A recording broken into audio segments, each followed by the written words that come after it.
What's up YouTube? It's Zenith here, and today we're going over the different methods I use to improve my accuracy in Paladins. This method of training is built around Paladins, but it can be beneficial for most first-person shooters. In this video we'll be targeting the ability to switch from target to target, and the ability to track a specific target. For starters, what you want to do is press X on play. From here, you want to press R1 twice and then go over to shooting range. I recommend that you pause the video until you've loaded in on your own game. Once you've finally loaded in, you're going to be prompted with a screen of all the champions that are currently in the game. You're going to want to choose a champion that is hit scan and can shoot a single shot, such as Androxus, Leon, Strix, Canessa, or maybe even Tyra. There are plenty of choices, but I'm going with Androxus. When it comes to talents, you want to use the talent that you would use in an actual game to simulate what it would be like in a real combat situation. For me, that talent would be Cursed Revolver. Since we're just warming up, a loadout isn't necessary, but if you do make one, make sure to get a card that has a cooldown on your main movement ability. It does help, trust me. Now that we've finished the preparation, you're going to want to look down all 4 corridors and find the one that looks like this. Once you've located this corridor, you're going to want to play around and really get used to your sensitivity in here. This is where you can really fill out your aim assist, see what it does, see what your turning strength's at, all of that. Now right here you see me looking directly at the targets.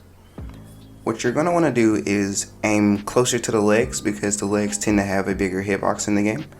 And you're going to go from target to target all the way to the last one and then go back to the first one that you started with, like this.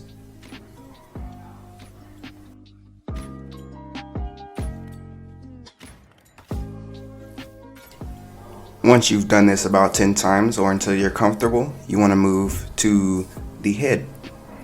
Now, it's going to be more difficult because it is a smaller hitbox after all, but it will help you in game when it comes to precision shots as well as just overall headshots.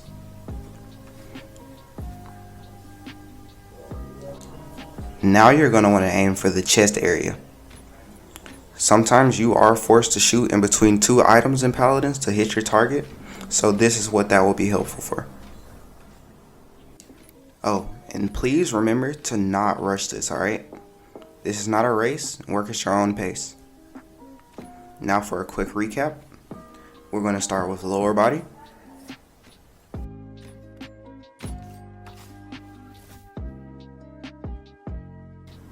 To upper body.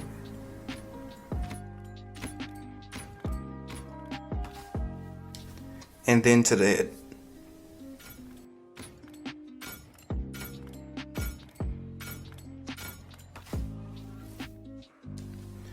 After your first rotations, you want to use your movement ability depending on which champion you chose at the beginning.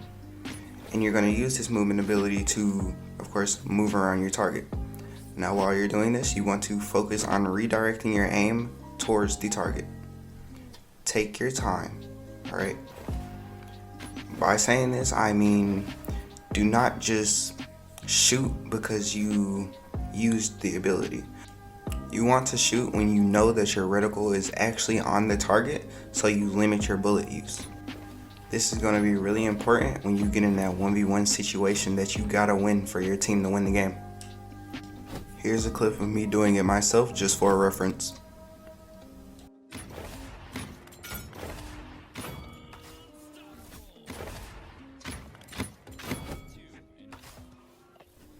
Now that we've finished this portion of training, we're going to move over to tracking a specific target. From this corridor, you want to go over here and turn left. Make a right here, and here you go. This part of training is actually rather simple. Really all you want to do is stand in one spot, and you want to keep your reticle over the target. Now, as you can see, there are 2 targets, so what you do with them is your choice.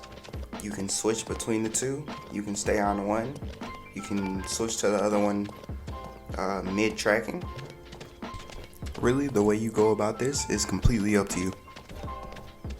Just make sure that you want to focus on using the joystick that you actually aim with rather than the one that you move with. Right here you can see me actually shooting instead of just tracking the target. This will make sure that wherever your reticle is actually on the target. When you start shooting, you'll notice that your reticle is on or close to the target, and sometimes that results in a miss. So just actually shooting while you're tracking will allow you to really grasp where your reticle actually needs to be in order to hit the target. Now that we've finished the tracking session, we're going to do a 180 out of the corridor, and we're going to be greeted by a red target. Now with champions like Androxus that have mobility that you can use to go up, you can really just fly up there, or nether step up there in my case. But what I just showed you is a way you can get up there with people that can't really fly. Now that you're up here, you're going to want to step inside of the circle like I just did, and you will see that there is a target here. Once you shoot it, it respawns. Now you want to keep doing this, and this is going to help increase your reflexes and your flicks.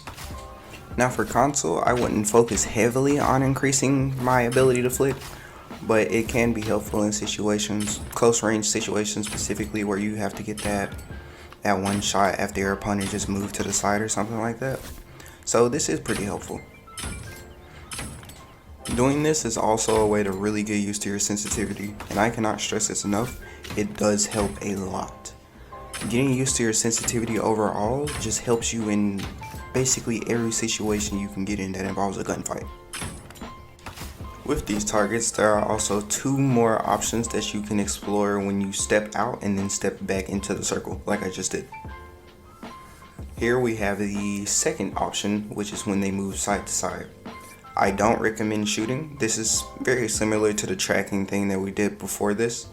As you can see, the targets are on different levels, and these different levels signify various speeds. Now what I would recommend doing is going to the bottom, or the slowest one that you can see, and I want you to track that one. Ignore all of the other ones and just track that one. Now once you get comfortable with tracking the slowest one, you want to move up a speed. Now this can be kind of hard to tell since some of them move at very similar speeds, but just take your best shot at guessing which one is the fastest above the slowest one that you just did. Alright, so here you're about to see me change my sensitivity.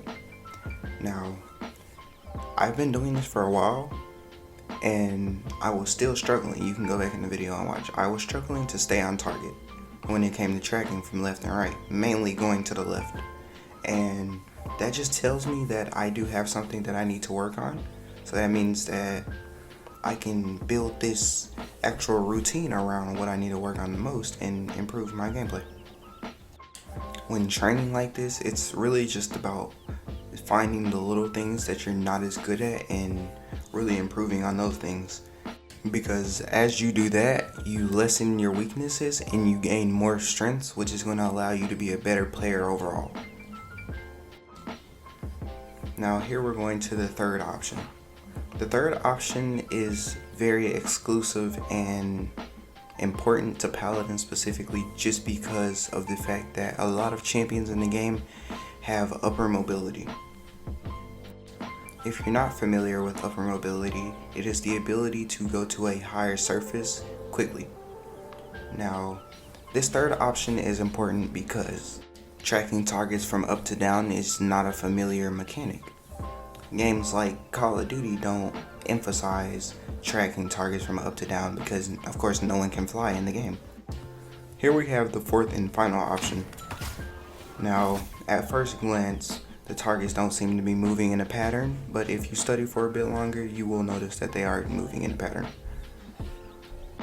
I do not use this fourth option in my personal routine, but that does not mean that it is not effective or not helpful in improving your accuracy.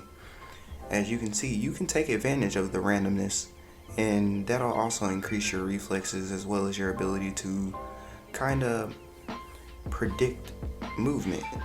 If you can predict the randomness of something, then of course knowing how something moves in the game, which comes with game sense, is going to be easier to predict.